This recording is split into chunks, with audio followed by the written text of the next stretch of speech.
igreja.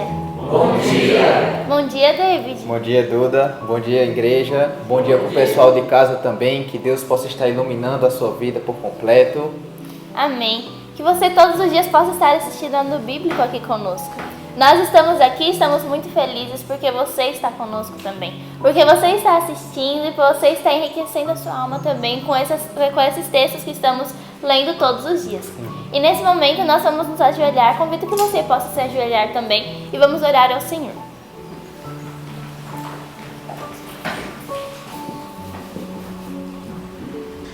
Santo e amado Pai, Deus poderoso, muito obrigado, Senhor, por mais um dia de vida que o Senhor assim está nos concedendo. Te convidamos tua presença aqui. Por favor, meu Pai, esteja nos batizando com o Espírito Santo, nos dando entendimento, discernimento e luz para que nós possamos sempre avançar. É isso que nós te rogamos, em nome do Senhor Jesus Cristo. Amém, meu Pai.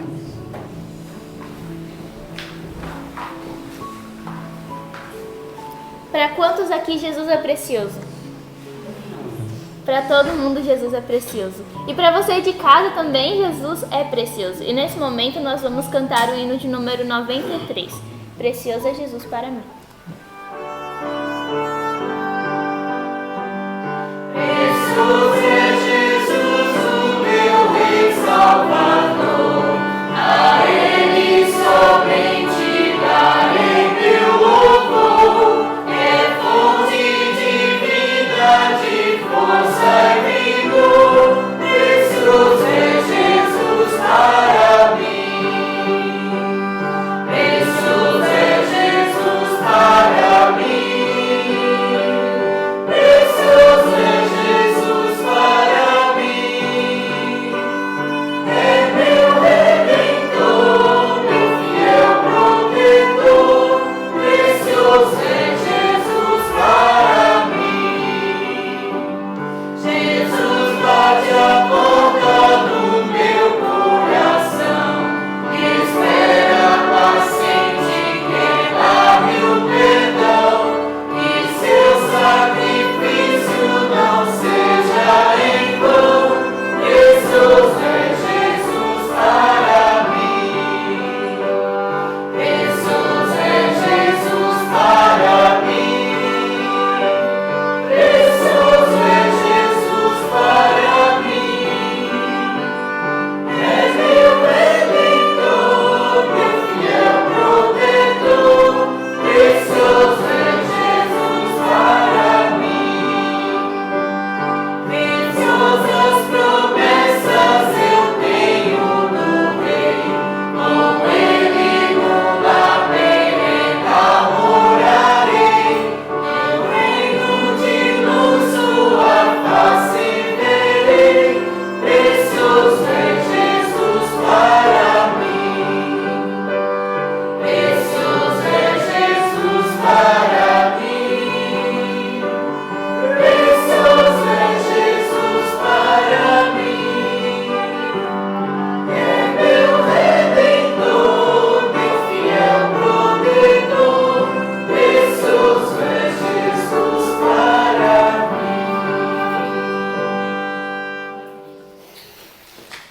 Então vamos falar do nosso verso dessa semana, que está lá em Hebreus, no capítulo 10, do verso 35 até o verso 39. Nós vamos repetir ele no 3 e você que está em casa também pode falar ele conosco. 1, 2, 3. Hebreus 10, do 35 ao 39. Não rejeiteis, pois, a vossa confiança, que tem grande e avultado galardão, porque necessitais de paciência, para que depois de haverdes feito a vontade de Deus, possais alcançar a promessa. Porque ainda um pouquinho de tempo, e o que há de vir virá, e não tardará. Mas o justo viverá pela fé, e se ele recuar, a minha alma não tem prazer nele. Nós, porém, não somos daqueles que se retiram para a perdição, mas daqueles que creem para a conservação da alma. Hebreus 10, 35 ao 39. Hebreus 10, 35 ao 39. Não rejeiteis, pois, a vossa confiança, que tem grande e avultado galardão, porque necessitais de paciência, para que depois de haverdes feito a vontade de Deus, possais alcançar a promessa. Porque ainda um pouquinho de tempo, e o que há de vir virá, e não tardará. Mas o justo viverá pela fé, e se ele recuar, a minha alma não tem prazer nele. Nós, porém, não somos daqueles que se retiram para a perdição, mas daqueles que creem para a conservação da alma. Hebreus 10, 35 ao 39. Hebreus 10, 35 ao 39. Não rejeiteis, pois, a vossa confiança, que tem grande e avultado galardão, porque necessitais de paciência, para que depois de haverdes feito a vontade de Deus, possais alcançar a promessa. Porque ainda um pouquinho de tempo, e o que há de vir virá, e não tardará. Mas o justo viverá pela fé, e se ele recuar, a minha alma não tem prazer nele. Nós, porém, não somos daqueles que se retiram para a perdição, mas daqueles que creem para a conservação da alma. Hebreus 10, 35 ao 39. Bom dia. Bom dia. Um bom dia para você que está em casa. Neste momento eu irei louvar o Senhor com o hino de número 135. Guarda, vê-se muito falta. Falta muito pouco para esse dia alvorecer, para o dia em que Jesus irá voltar, e que nós possamos nos preparar e cada dia mais buscá-lo.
Bom dia para vocês que estão aí do outro lado. Bom dia, pessoal aqui da igreja. Bom dia. Que coisa maravilhosa que nós estudamos hoje, não foi, David? Bom dia, né? Para você que está aqui já há um pouquinho mais de tempo com a Duda, né?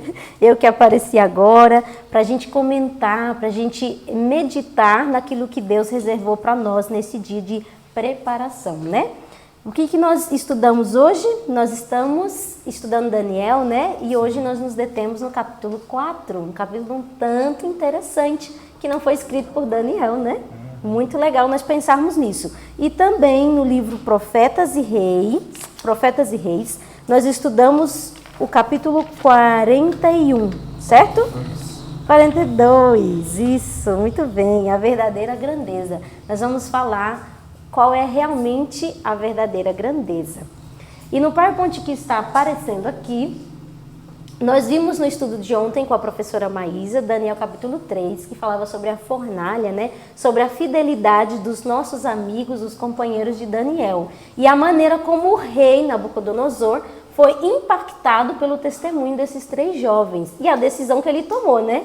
O capítulo 3 finaliza falando de um decreto que ele fez, né? Ninguém mais vai blasfemar o nome do Deus de Daniel, e quem fizer isso vai sofrer as consequências.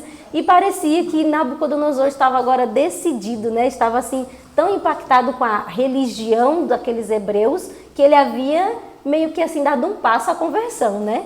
Mas quando a gente lê o capítulo 4, nós vemos que houve uma certa dificuldade aí no caminho, né, David? Então vamos comentar o que está lá no capítulo 4.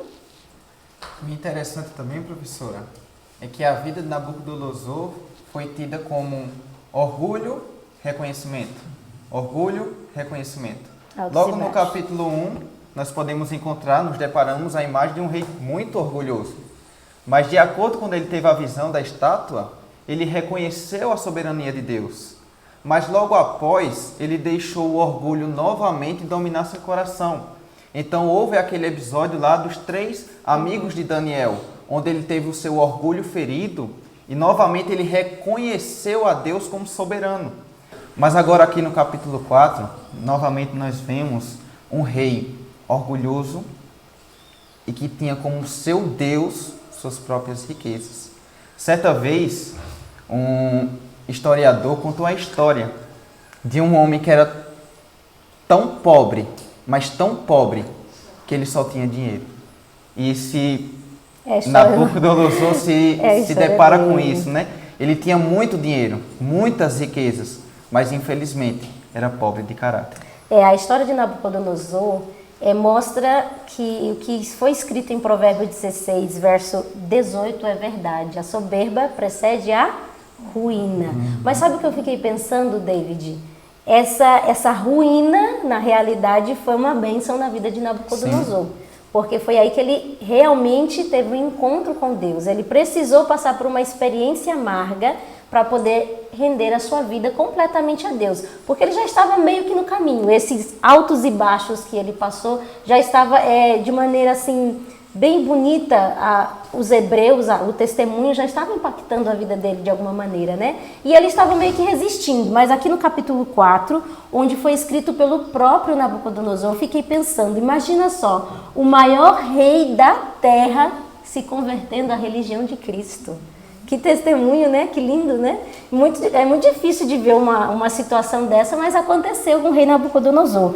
E no capítulo 4, verso 1, já vai falando que o capítulo 4 foi escrito como uma carta, né? Foi escrito pelo próprio Nabucodonosor. E ele escreveu para testemunho. Aqui diz, no versinho 1, que foi escrito para todos os povos, para todas as nações, homens de todas as línguas, e que habitam em toda a terra. Então ele direcionou essa carta para todas as nações, para que todos tivessem o contato com esse testemunho dele. Olha o que aconteceu na minha vida, para que fique como exemplo para vocês aí, os outros reis, né, das outras terras. E é justamente isso. No verso 3 ele vai dizer qual era o objetivo, né? E o objetivo para mostrar, na verdade, verso 2, pareceu-me bem fazer conhecidos os sinais e maravilhas que Deus, o Altíssimo, tem feito para comigo. Então, realmente era uma carta de exaltação a Deus. E como foi esse sonho que ele teve? Vamos falar, foi através de um sonho que Deus falou com ele, né? Sim. Então, vamos falar desse sonho? Vamos sim. Esse sonho está relatado lá no verso 10, certo? Onde o rei ficou muito atordoado com esse tipo de visão, de sonho que ele teve. Algo incompreendido por ele e tanto pelos sábios, supostamente sábios, lá de Babilônia, né? Onde ele teve que chamar o próprio Daniel para interpretar aquele sonho. Agora veja que engraçado, né? Os sábios, sim, que eram os mais sábios do mundo, novamente não conseguem interpretar um sonho a qual a senhora White colocou no livro, que era muito claro, estava muito assim na cara, né? Dava para ver o significado. Mas eles não conseguiam interpretar e dar interpretação para Nabucodonosor, mostrando ali a completa inutilidade da sabedoria humana. Como a gente não consegue enxergar um palmo à frente do nosso nariz. E Daniel só sabia da interpretação devido ao que está escrito no verso 8. Porque Nabucodonosor olha para ele e diz assim, você tem o Espírito dos deuses santo. A gente sabe que na realidade Daniel tinha o Espírito Santo de Deus, né? Exatamente. Mas Nabucodonosor ainda não entendia muito bem essa situação. Mas ele entendia que Daniel era diferente, era diferenciado. Que ele tinha um espírito que habitava nele, que dava a ele esse entendimento das profecias, de sonhos e visões, e ele sabia que podia receber essa interpretação de Daniel. Que legal, né? E vamos ler como foi esse relato desse sonho, para ficar claro para o pessoal de casa.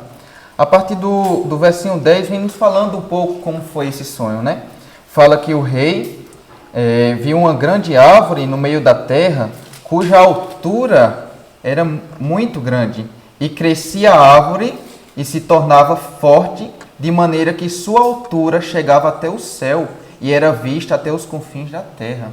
Pense na imensidão dessa árvore, que nós sabemos que, de acordo com a interpretação de Daniel, obviamente era o próprio rei Nabucodonosor. Mas, detalhe, iria acontecer algo com essa árvore, que vem nos relatando no versinho 14, certo? Que vem dizendo assim, que logo após que ele deparou com essa imensa árvore que representava ele próprio, ele viu um vigilante que falava a um santo, certo? E no versículo 14 nos diz o relato que entre essa conversa que estava se tendo, né? E fala: derribai a árvore, cortai-lhe os ramos, derribai-lhes as folhas e espalhai o seu fruto. Então, claramente, será o que iria acontecer com o próprio Nabucodonosor.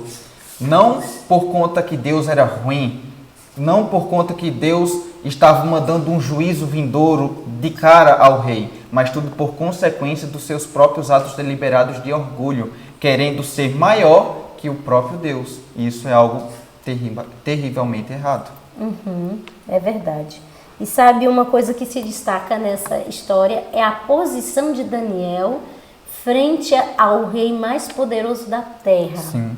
Quando ele é chamado, a gente vai fazer esse contraste um pouquinho mais para frente, quando a gente estudar, quando Daniel é chamado à frente de Beltesazar, né, que é o próximo rei que nós vamos estudar, e ele tem uma posição completamente diferente com esse rei, e é uma posição diferente com Nabucodonosor, né? A gente vê aqui o cuidado de Daniel, porque ele ficou perturbado com a interpretação daquele sonho. Ele tinha um cuidado pelo rei. Parecia-me que eles eram amigos, parecia-me que já tinha essa relação de amizade, né? De se conhecerem. E Daniel fica preocupado ali, calado, silencioso, e o rei fala assim: não fica perturbado, me fala, eu quero saber o que significa esse sonho. E aí Daniel fala assim: olha, rei, que aconteçam isso com os teus inimigos, mas não contigo. Mas um coração, olha, veja só, Nabucodonosor invadiu a cidade de Daniel, levou ele cativo, ele era eunuco, ele sofreu por conta da tomada, né, de Nabucodonosor a cidade dele, mas a gente não vê no coração de Daniel nenhum ressentimento, nenhuma mágoa, ele não ficou anos e anos matutando, olha só o que aconteceu, que miséria, eu estou aqui. Pelo contrário, ele venceu isso de maneira muito digna e se tornou um destaque no reino. Sim. Agora, ele tinha não só a confiança do rei, ele tinha a amizade do rei, para dizer assim: rei, que isso não aconteça a ti, o desejo do meu coração é que não seja contigo esse sonho, mas a realidade é que vai ser isso, e ele diz que em 7 anos, né, a palavra de Deus diz aqui no versinho 23, que são 7 tempos, e nós vamos ver que lá em Daniel 11, né, verso 13, vai falar que 7 tempos são anos, né? Cada tempo um ano. Então, ali vai ser 7 anos que Nabucodonosor ia passar como o quê? Como um animal. Imagina Humilhado isso. por todos, né? Vendo aquela situação, imagine. Ele era observado por todos, ele dominava tudo. E todos os seus súditos, todos os povos, nações, olhando para aquele miserável animal. Que vergonha, que humilhação. Era uma humilhação mesmo. E realmente, diante do céu, essa era a posição de Nabucodonosor. Sim. Porque ele não reconhecia a Deus como soberano.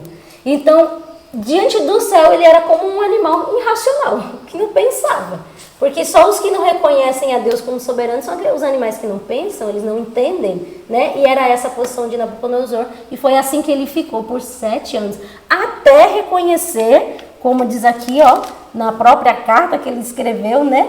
Aqui no versinho 34. Mas ao fim daqueles dias, eu, Nabucodonosor, levantei os olhos ao céu, tornou-me a vir o entendimento, e eu bendisse o Altíssimo, e louvei e glorifiquei ao que vive para sempre, cujo domínio é sempre eterno, e cujo rei é de geração em geração. E aí vem o apelo dele, né? Aqui o versinho 37, porque é o supra-sumo, né? O 37 diz assim, ó: agora, pois, eu, Nabucodonosor, louvo, exalço e glorifico ao Rei do céu, porque todas as suas obras são verdadeiras e os seus caminhos justos. E aqui o centro, e pode humilhar aos que andam na soberba. Ele está dizendo, Deus é soberano. Ele está acima de qualquer rei que possa existir nessa terra, de qualquer decisão, de qualquer decreto. Deus está acima e está no controle de todo o governo desta terra. Então esse praticamente é o resumo do sonho de Nabucodonosor. E agora no livro, capítulo 42, nós vamos poder dar mais alguns detalhes, né, sobre essa história que o Profetas e Reis trouxe. Joana e David, eu tenho alguns comentários a fazer. Eu gostei demais, né? Aliás, é sempre bom estudar o livro de Daniel, que traz tantas informações importantes para nós, né? Principalmente nesses últimos dias. A postura de Nabucodonosor, que eu gostaria de comentar. A Joana falou aí que ele, você mesmo, David, você disse que ele tinha altos e baixos, né? Ora estava convertido, ora parecia que desconvertia, né? Mas aí no livro, vocês vão abrir já, né? No livro diz aí na página 519 que um coração transformado pela graça de Deus, logo perde as impressões do Espírito Santo. Então ele não estava convertido completamente, voltava, né? Ele reclinava, sempre estava declinando daquilo que ele aprendia, daquilo que ele via sobre a verdade, né? Voltava atrás. Aí nós vamos encontrar no capítulo 4 o reconhecimento dele nesse testemunho que ele dá, que ele mesmo escreve, logo nos versinhos 3, no versinho 3 diz: quão magníficos são os seus sinais. Ele apresenta tudo de Deus, ó. Os seus sinais, as suas poderosas obras, né? As suas maravilhas, o seu reino é um reino soberano que dura para sempre, o seu domínio permanece de geração em geração. Aí quando vai lá no versinho 30, que ele começa a cair, né? Novamente, um ano se passa, depois que ele tem essa conversa com Daniel, né? Aí ele vai e diz, ó: comecei a meditar, caso não é esta grande Babilônia que aí começa todo o centro, né? O egocentrismo, que eu mesmo edifiquei para ser minha residência e capital do meu reino, mediante a força do meu magnífico poder e para a glória da minha majestade. Então é exatamente isso que é a causa de estadia, né? Já não tem dó de Nabuco, né? Mas é verdade, um rei inteligente. O texto diz aqui que o Senhor Deus queria usar aquela mente brilhante, ele era muito justo, né? Diz o texto que ele era justo, queria usar para a glória, né? Para que a luz de Deus fosse difundida em todo mundo. Afinal de contas, ele era o imperador do mundo, mas o orgulho fez com que ele caísse várias vezes. E uma outra coisa, não sei se vocês iriam comentar, mas eu já vou adiantar, é que você apresentou o finalzinho do texto, que ele reconhece, ele diz, agora eu reconheço que é um Deus soberano, um Deus que está em toda a terra, mas ele não impõe. Lá no capítulo 3, ele diz, agora todo mundo tem que adorar o Deus de Daniel, de Sadraque, Mesaque, né, de Abednego.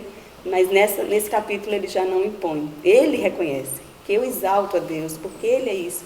E ele deixa o testemunho como uma maneira de impactar outros. É verdade, é verdade. Então, realmente a professora falou, o David e a professora Joana também falou sobre a característica de Nabucodonosor, né? Que ele era, assim, ele não tinha constância, exatamente, nos seus atos, né? Nas suas atitudes como rei, né? E tantas oportunidades ele teve, né? Como já foi relatado ontem e hoje, de conhecer o Deus de Israel, o Deus vivo, único e verdadeiro Deus, o nosso Deus soberano. E vimos também a diferença de Daniel ali, né? Cativo ali na Babilônia, mas Deus revelando o caráter de Deus através da vida de Daniel ali. E na página 516, no último parágrafo, que eu gostaria de ler, porque é muito importante falar aqui sobre a diferença entre Nabucodonosor e Daniel, né? Aí fala assim, uma vez mais, nesta nação idólatra, devia ser dado testemunho do fato de que unicamente aqueles que amam e temem a Deus podem compreender os mistérios do reino do céu. O rei, em sua perplexidade, mandou em busca de seu servo Daniel, homem estimado por sua integridade e constância e por sua inigualável sabedoria. Então nós vemos ali Daniel diferente de Nabucodonosor, né? Com um caráter constante, né? Ele não mudava, ele já estava ali, amanhã a gente vai ver que ele vai estar idoso, mas naquela mesma fé, naquela mesma sabedoria, Deus sempre estando com ele, dando discernimento de tudo que ia acontecer, dando as revelações. E assim, Nabucodonosor e a descendência dele, que nós vamos estudar amanhã, né, sobre Beltesazar, que a professora já falou um pouquinho, que eles tiveram exemplos, né, do Deus vivo, de como governar a nação. E eles vão perder tudo isso por causa dessa inconstância, porque Nabucodonosor já foi se converter no fim da vida dele, mas ele deixou um exemplo, mas só que os filhos dele, né, o filho e o neto, não ouviram, não absorveram para a vida dele o testemunho. Tudo que aconteceu foi como exemplo para a vida da descendência de Nabucodonosor, mas só que eles não atentaram para isso, e por isso Babilônia amanhã vai ser também destruída e cativa, né? E eis uma arma muito poderosa que o inimigo usa contra as pessoas, né? Que é o orgulho, que é a exaltação própria. Nós sabemos que o cálice, quando está cheio, com certeza é mais difícil de ser conduzido quando ele está vazio. O cálice de Nabucodonosor estava cheio de riquezas, de poderio, de terras, de nações, de força. E Satanás aproveitou essa oportunidade para ganhar legalidade em seu coração. E trabalhou no orgulho, na ambição. E, infelizmente, o rei sucumbiu a esses enganos, a essas tentações. E houve uma queda grandiosa na vida dele. Mas que bom que Deus foi misericordioso. E por meio do sonho que ele teve, que foi uma misericórdia de Deus para a vida dele, ele pôde agarrar a sua, talvez, última oportunidade de salvação. E que bom que ele agarrou essa última oportunidade. E houve um arrependimento genuíno e houve uma entrega verdadeira dessa vez, né? Sim. Embora aqui o texto fale que quando Daniel falou para ele, fez o apelo, né, e disse assim, olha, agora o senhor tem que mudar de conduta, o senhor tem que pensar nos pobres, o senhor tem que ajudar as viúvas. Sim. Ele traçou um comportamento para Nabucodonosor, agora o senhor tem que agir diferente daquilo que o senhor estava agindo. Mas o livro diz, um parágrafo que começa por algum tempo, diz que por algum tempo a impressão da advertência e o conselho do profeta exerceu forte influência sobre Nabucodonosor. Mas o coração não transformado pela graça logo perde as impressões do Espírito Santo. A condescendência própria e a ambição não haviam ainda sido erradicadas do coração do rei, e esses traços mais tarde reapareceram. É como a gente aprende aqui na horta, né? Como é o nome daquele negocinho? O alhozinho tem que ser tirado pela raiz, não pode ficar lá, tirou só a parte de cima, pensa que resolveu, não, vai brotar de novo. E foi esse o problema de Nabucodonosor. O coração dele não havia sido transformado pela graça de Deus. Não obstante a instrução tão graciosamente dada e as advertências da passada experiência, Nabucodonosor permitiu-se ser controlado pelo espírito de ciúmes em relação aos reinos que se deviam seguir.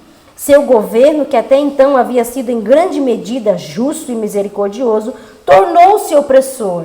Endurecendo o seu coração, ele usou, olha só o que ele fez, ele usou os talentos que Deus lhe dera para a glorificação de si mesmo. Por isso que ele olha para a Babilônia e diz assim, fui eu que conquistei, aquilo que a professora Joselita comentou, fui eu, a minha grandeza.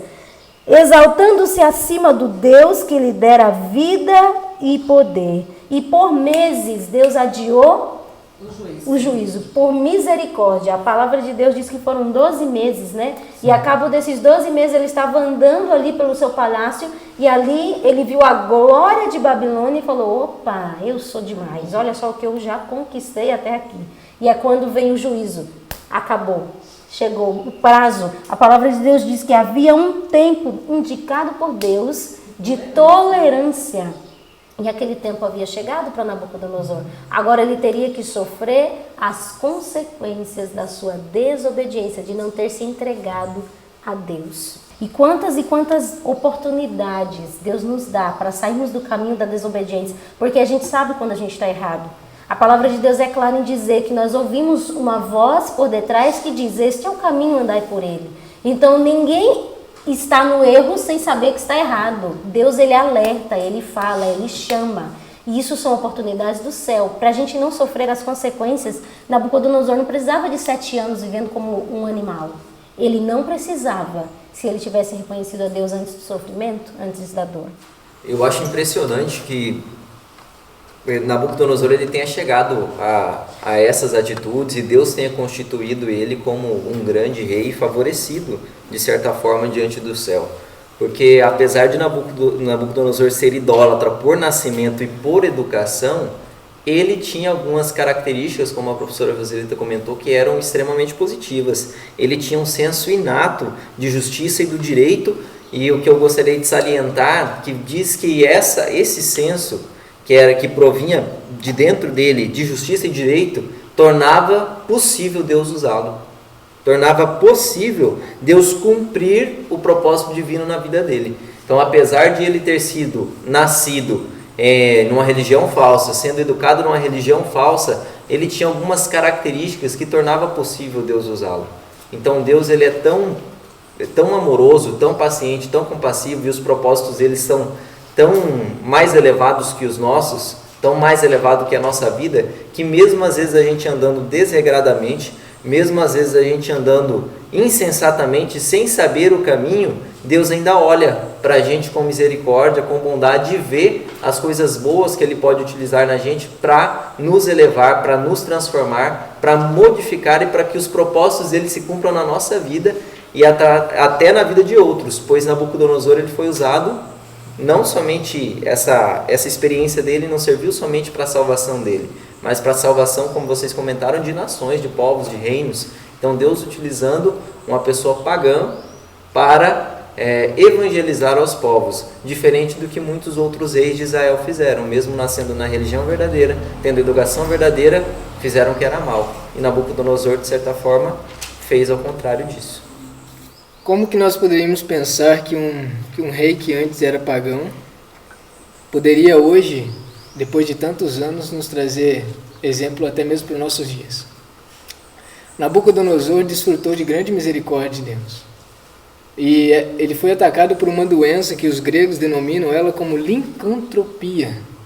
Uma doença que mexe com os transtornos mentais, tornando que a pessoa pense com que ela seja um animal. É claro que eu estou expondo um pouquinho mais sobre essa informação, mas isso mostra a misericórdia de Deus para nós. Isso mostra a intervenção de Deus para nós. Quando Deus ele tem um propósito em nossa vida, Ele vai fazer o possível e o impossível para nos salvar, independente de qual seja a nossa posição. É claro que a graça de Deus ela é limitada, ela se limita aonde nós a permitimos. Mas, acima de tudo, Deus está disposto de fazer o possível e o impossível para nos salvar, que por meio da nossa salvação nós possamos alcançar outras pessoas para Ele também. Eu só vou voltar um pouquinho aqui no estudo, só para destacar um ponto que eu achei interessante, só que logo a gente já retoma de novo o caminho, né? Eu achei interessante aqui a parte que o anjo fala, né, para derrubar a árvore. Só que ao mesmo tempo que ela é derrubada, ele pede para prender, né, o tronco com cadeias de ferro e bronze. E aquele tronco ali representava que ninguém, durante aqueles 7 anos que Nabucodonosor ia passar como animal, né, ia tomar o reino, né, dele. Ele ia ficar ali sem rei enquanto ele estivesse no campo. E depois que ele voltou para o comando do reino dele, lá no verso 36 vai falar que ele já era rico, né? Só que depois que ele reconheceu Deus, né, a grandeza dele se multiplicou ainda mais. E aqui em 2 Reis fala assim, ó: Salomão nunca foi tão rico ou tão sábio ou tão verdadeiramente grande como quando admitiu: mas eu não passo de um jovem e não sei o que fazer, né? Então aqui, quando o rei Nabucodonosor ele se humilhou de coração perante Deus, né? De todo o seu coração, todo o egoísmo saiu dele, aí Deus exaltou ele, né? E a gente viu ali que ele já era rico, mas depois que ele reconheceu, ele se tornou rico mais ainda. Então, realmente, houve uma reviravolta na vida de Nabucodonosor a partir do momento em que ele reconheceu que a verdadeira riqueza não consiste em riquezas, em poder e glória, mas consiste em reconhecer que Deus é soberano em nossas vidas. E aquele orgulhoso rei agora tornou-se um humilde filho de Deus. Aquele tirânico e opressor governante tornou-se sábio e compassivo.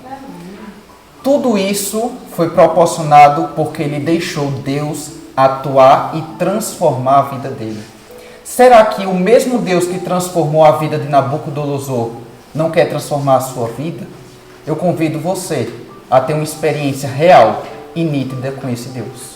E sabe, David, o capítulo também traz uma informação muito importante sobre a verdadeira grandeza. Porque logo no início diz que o caminho para a verdadeira grandeza é a humildade. Mas lá no final diz assim, ó, lá um pouquinho antes do último parágrafo, diz que a verdadeira grandeza consiste na verdadeira bondade. E era justamente esse o conselho que Daniel tinha dado a Nabucodonosor, que ele se tornasse verdadeiramente bom aos olhos de Deus. E o último parágrafo nós temos que ler, porque diz assim, ó, o propósito de Deus de que o maior reino do mundo mostrasse o seu louvor estava agora cumprido. Esta proclamação pública em que Nabucodonosor reconhecia a misericórdia, bondade e autoridade de Deus foi o último ato de sua vida registrado na história sacra. Que bom que ele finalizou a história de maneira tão bonita, né? O final da vida dele é um final bonito, é um final bom, e louvado seja Deus por isso. Que oportunidade que nós temos, que oportunidade que você de casa tem de ver lições como essa e poder aprender e saber qual o caminho que deve andar. Sabe, aqui fica uma lição muito importante para nós. Nós somos criaturas. Deus é criador, soberano, Ele sabe o que é melhor para nós. Não adianta nos levantarmos contra o Senhor Deus em rebeldia, em murmuração e acharmos que sabemos o que é melhor para nós. Na realidade, Deus é quem sabe. E que o nosso coração hoje esteja submisso diante da vontade de Deus. Que o nosso coração hoje se submeta às orientações do céu. E assim pode ter certeza que a nossa vida vai dar certo, né? Amém. Vamos orar então?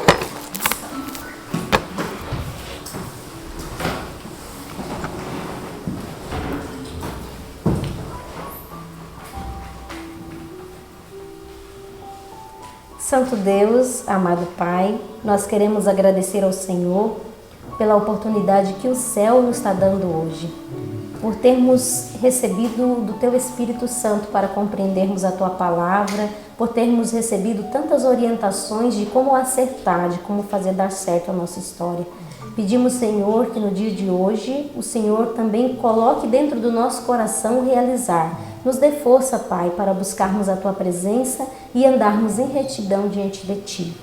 Suplicamos para Ti, Senhor, que o Senhor possa estar abençoando as pessoas que estão em casa ouvindo esse vídeo, as pessoas que estão neste momento no leito, sofrendo por algum tipo de enfermidade, que o Senhor possa estar ali aliviando os sofrimentos e também, Senhor, resgatando a cada coração. Pedimos a Tua bênção, a Tua companhia no dia de hoje, nos ajudando a estarmos em submissão ao Teu querer e à Tua vontade. Em nome de Jesus. Amém.